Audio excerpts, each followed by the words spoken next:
começa o nosso ensino remoto, né? E para fazer essas adaptações, eu achei melhor trazer para vocês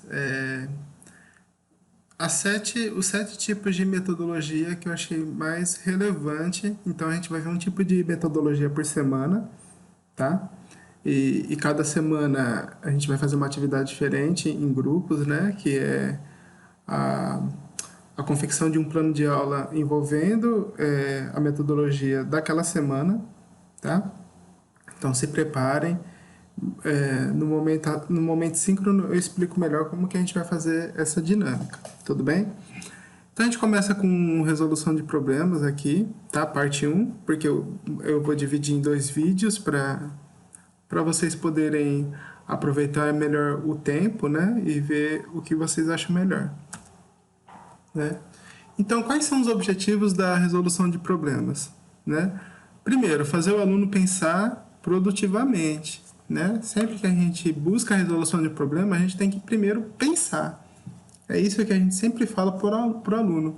O aluno, às vezes, ele bate o olho no exercício e já fala, não sei. Né? Não é assim, ele tem que parar, pensar, né? Pensar produtivamente. Então, o problema, ele tem essa característica. Desenvolver o raciocínio do aluno, né? Resolução de problemas é muito importante para desenvolver o raciocínio.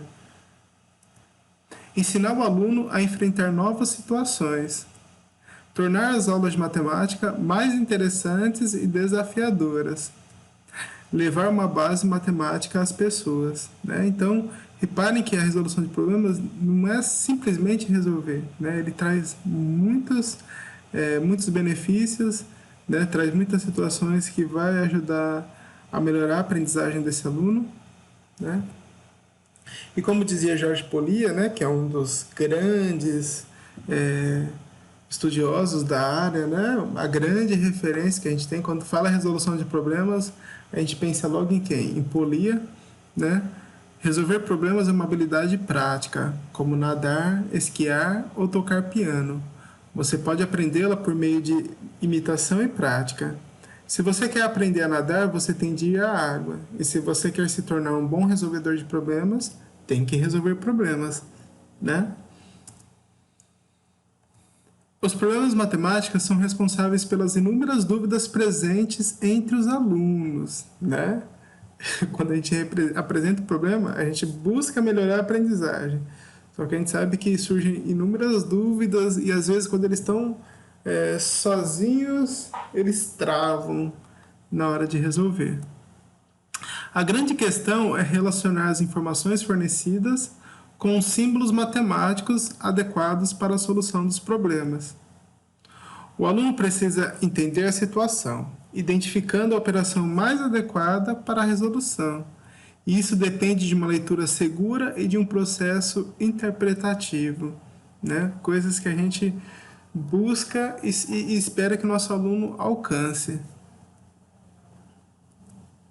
Na aprendizagem da matemática, os problemas são fundamentais, pois permitem ao aluno colocar-se diante de questionamentos e pensar por si próprio, possibilitando o exercício do raciocínio lógico e não apenas o uso padronizado de regras, né? Então, lembrem, a gente não tem que fazer que a resolução de problemas seja só mecânica, né? A gente tem que possibilitar esse raciocínio lógico, que ele pense, né? É lógico, os exercícios, os problemas que são mecânicos, eles são importantes para que o aluno treine, né? Exercite, mas a gente não pode só focar nesse tipo de problema, como a gente vai ver adiante, tá bom?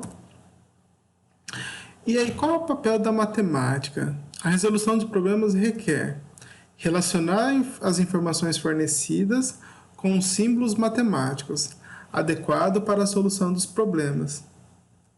Entender a situação e identificar a operação mais adequada para a resolução, tá? Então, olha, 2 coisas já muito importantes, né? Primeiro é relacionar as informações com símbolos matemáticos, né?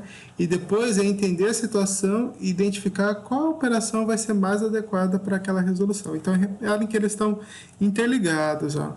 Aí, fazer uma leitura segura de um processo interpretativo, né? É aquilo que a gente fala do analfabeto funcional. Às vezes a pessoa aprende a ler, mas não aprende a interpretar. Então é muito importante interpretar, principalmente interpretar matematicamente.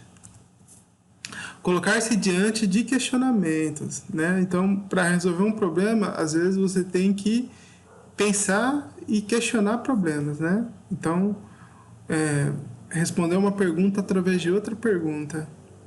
Pensar por si próprio, possibilitando o exercício do raciocínio lógico e não apenas o uso padronizado de regras. E aí os níveis de resolução aqui de problemas na matemática. Então a gente tem vários níveis, né? Primeiro, o nível técnico, aplicação imediata de um conhecimento, né? Então o nível técnico é aquilo, você viu o problema, já resolve ele com o que você acabou de aprender. Nível mobilizável, os conhecimentos a ser utilizados estão bem identificados no enunciado da atividade, mas necessitam ser adaptados ou precisam de alguma reflexão antes de ser colocados em funcionamento, né? Então aí não basta pegar e aplicar ali no exercício, né? Você consegue identificar o que vai ser utilizado, mas aí você precisa pensar como utilizar aquilo no exercício. E nível disponível, resolver uma situação proposta sem nenhuma indicação ou sugestão em seu enunciado. É preciso achar os conhecimentos que favorecem a resolução.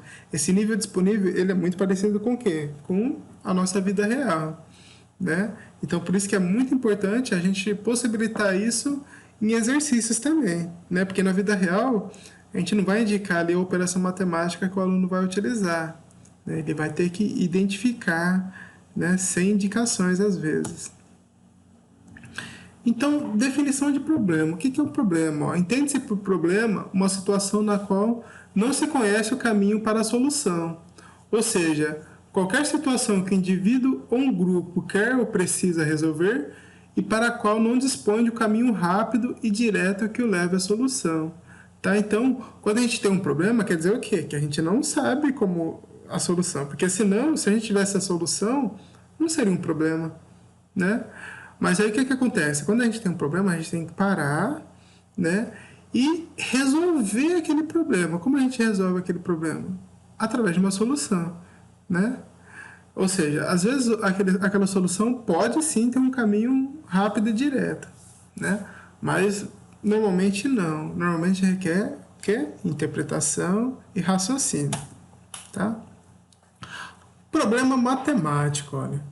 É qualquer situação que exija a maneira matemática de pensar os conhecimentos matemáticos para solucioná-lo, né? Então, um problema, a gente viu, a definição de um problema matemático é que exige que a gente leve os conhecimentos matemáticos para resolver ele, né?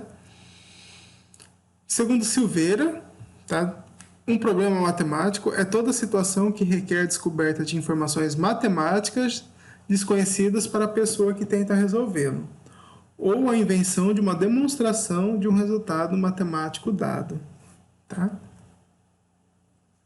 Agora aqui, ó, problema versus exercício, né? A gente sempre tem essa dúvida, que a gente está passando por aluno é um problema ou é um exercício?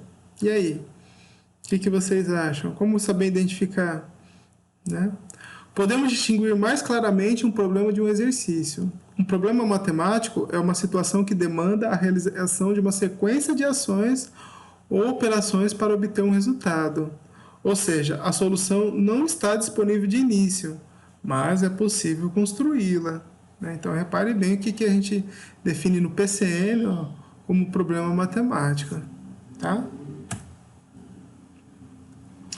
Não se dispõe de procedimentos automáticos para resolvê-lo, tá? Então, as características aqui objetivos de um problema, ó, a gente não se dispõe de procedimentos automáticos para resolvê-los. Então, o problema já não tem essa característica.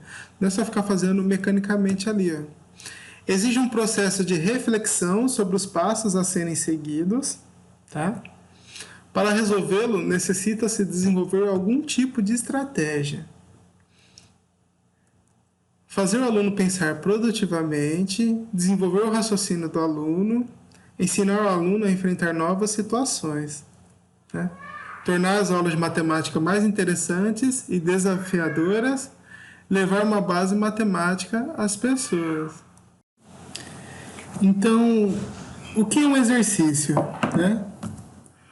O exercício ele é uma atividade de adestramento, do uso de alguma habilidade, tá? Então, ele já usa algo que a gente conhece, ou seja, um algoritmo, uma fórmula, que normalmente a gente vê no nosso dia a dia, né? Tanto em matemática quanto em física, né? Então, por exemplo, quando a gente vai resolver equação de segundo grau, o que a gente passa para o aluno? A gente já passa a fórmula de Bhaskara, né?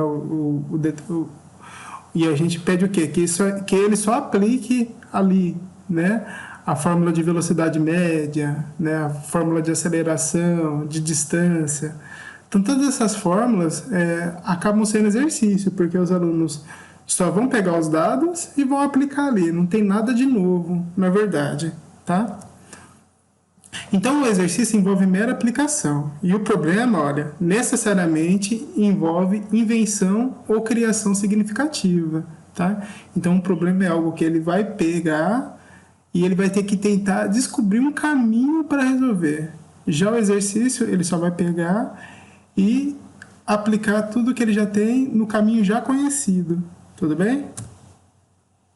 As características de um exercício: não representa nada de novo, baseia-se no uso de habilidades e técnicas aprendidas, pode ser resolvido pelos caminhos ou meios habituais. Tá? Então, um exemplo de exercício aqui, ó. Se a gente pegar, a gente está olhando aqui o quê? Um exercício de triângulo aqui, né? Triângulo retângulo. Né? Determine a medida da hipotenusa no triângulo ABC ao lado. Isso é um exemplo de exercício? Por quê? Porque ele já conhece o teorema de Pitágoras. Então não há nada de novo. Ele só vai pegar e vai aplicar. Ele já tem os dois catetos, né? E aí é só aplicar na fórmula. Um triângulo possui catetos medindo 5 e 7 centímetros. Calcule o valor da sua hipotenusa. Né? É o mesmo exercício escrito de outra forma, porque vamos dizer que você não consegue desenhar. Aí você coloca os dados, né? São os mesmos dados e ele quer a mesma coisa. Vai continuar utilizando a fórmula do teorema de Pitágoras. Resolver as equações. Uma equação do primeiro grau. Ele sabe resolver, não tem nada de novo. Outra equação do primeiro grau. Uma equação do segundo grau, que ele sabe resolver pela fórmula de Bhaskara. Então, reparem que não há nada de novo aqui. O triplo de um número menos a sua quinta parte é igual a 28. Então, isso aqui, triplo de um número menos a sua quinta parte é igual a 28. Né? Então, é exatamente esse item A no exercício 4 escrito de tal forma. Então, às vezes a gente pensa que está colocando assim ou está colocando assim, a gente está diferenciando para o aluno, mas na verdade é a mesma coisa, é um exercício. Tá? Exercício. Então, vamos olhar aqui um exercício para a gente poder ver a diferença. Supõe-se que tal aluno conheça a fórmula de Bhaskara. Resolver a equação. Né? Então, se ele conhecer a fórmula de Bhaskara, basta aplicar nessa equação que ele acha o resultado. Agora, olha o problema. Supõe-se que tal aluno nunca tenha visto tal demonstração, mas conheça a fórmula. Né? Então, a gente está pegando o mesmo aluno que conhece a fórmula. Só que agora a gente supõe que ele nunca viu a demonstração. Provar a fórmula de Bhaskara. Né? Então, isso é um problema. Por quê? Porque isso ele vai precisar de habilidades novas. Né? Então, provar a fórmula de Bhaskara vai ser um desafio e tanto para ele. Tudo bem? Agora, um problema mais difícil aqui. Supõe-se que tal aluno não conheça nem a fórmula, né? E se ele não conhece a fórmula, é claro que ele não vai conhecer a demonstração. Né? Descobrir provando uma fórmula para resolver toda e qualquer equação algébrica do segundo grau. É lógico, pessoal, esse tipo de problema, né, vocês vão passar como um desafio para o aluno, né? Ou vocês vão ficar ali questionando, ajudando, elaborando isso com eles, né? Não é de colocar isso numa prova, né, para ele. Tá? Então tome muito cuidado na hora de colocar, mas é um problema mais difícil, mas que acaba sendo possível sim trabalhar, inclusive no ensino fundamental, tá bom? Aí, principais tipos de problema em matemática, né? Já que a gente está falando de resolução de problema, vamos ver os principais tipos. Então, o primeiro problema aqui, ó, problema de reconhecimento, tá? Daqui a pouco a gente vai ver exemplos de todos eles. O segundo, problemas de algoritmos. Terceiro, problemas padrão, simples e compostos. Quarto, problemas processo ou heurísticos. Quinto, problemas de aplicação. E sexto, problemas de quebra-cabeça. Agora vamos ver o que é cada um desses tipos de problema, tá? Lembrando que aqui a gente está utilizando a resolução de problemas, tá? Como uma metodologia no ensino fundamental, né? Se vocês quiserem ver resolução de problemas mais a fundo, a gente tem a arte de resolver problemas, que é uma matéria aqui. Não sei se vocês já pagaram ou irão pagar ainda, tá bom? Então, o primeiro aqui, o primeiro exemplo, é um de problema de reconhecimento. Ó, o que são problemas de reconhecimento aqui? Ó? São simples exercícios de identificação de propriedades, conceitos e definições. Tá? Então, ó, por exemplo, nesse primeiro aqui, ó, qual o maior número natural ímpar, né, de 4 algarismos distintos? Né? Então, ele é um problema, né? Não é simplesmente achar, ele vai ter que dar uma pensada. Identifique os números primos na lista abaixo. Né? Então, ele vai ter que conhecer a definição de números primos, né, e identificar quem são primos aqui. Qual a propriedade de adição que está sendo usada quando escrevemos essa expressão aqui? Né? Quais propriedades são utilizadas para simplificar a potência? Né? Então, repare que são todos problemas de reconhecimento. Por quê? Porque você vai ter que reconhecer o número ali que tem a característica que você está buscando no problema, tá bom? Ou, por exemplo, aqui não o número, né, mas a propriedade, mas você tem que reconhecer entre todas as coisas que você já viu. Você já viu, por exemplo, aqui, nesse problema, o que é um número ímpar. Depois você guarda, Alice, senão eu não consigo gravar aqui. O que é um número ímpar, né? Você já viu aqui o que é um número primo. Você já viu aqui o que é uma expressão, ou as propriedades de adição. E aqui também você já viu as propriedades de potência. Você tem que reconhecer qual que é necessário para poder resolver, tá? Problemas de algoritmos. São exercícios que visam a aplicação de um algoritmo já conhecido, tá? Ó, objetivando treinar uma habilidade específica qualquer, né? Então, sabe resolver a expressão? Então, tá aqui. Lembrando que tem que lembrar de onde começa a expressão. Lembra, começa da conta entre parênteses, subtração. Depois, se for por ordem, primeiro é a multiplicação, depois a subtração, tá? Determinar o quociente da divisão, né? Determinar o valor da equação, que a gente já sabe que ele vai ser... Isso aqui acaba sendo um exercício, né? Então, problemas de algoritmos nada mais é do que a gente estava chamando de exercícios, né? Desenvolva isso aqui, né? Então, são tudo problemas que são algoritmos que a gente consegue resolver com cálculo. Problemas padrão, né? É o problema que normalmente a gente tenta colocar para os alunos, e no ensino fundamental principalmente, né? São problemas cuja solução está contida no próprio enunciado, tendo apenas de transformar a linguagem usual na linguagem matemática e resolvê-la através de algum algoritmo conhecido. De modo geral, eles não aguçam a curiosidade do aluno e nem os desafiam. Então, vamos ver aqui um problema padrão simples. Ó. Uma semana tem 7 dias. Quantos dias tem 7 semanas? Né? Então, a solução já está no problema. Ele só precisa ver qual que era o cálculo que ele precisa fazer aqui. 50 balas serão divididas igualmente entre as crianças. Quantas balas receberá cada uma? Né? Então, isso aqui são os problemas que os alunos veem desde o ensino fundamental 1. Tá bom? Problemas heurísticos, né, ou processo. Nesse tipo de problema, a solução não está contida no enunciado, exigindo um plano de ação ou estratégia para sua resolução. A palavra heurístico está associada à arte ou à ciência do descobrimento, tá? Então, esse tipo de problema necessita de tempo para ser resolvido. E, normalmente, é mais interessante que um problema padrão, né? Mas lembrando que se você for fazer esse tipo de exercício, você tem que fazer com tempo, não vai fazer em 3 minutos com o aluno, tá?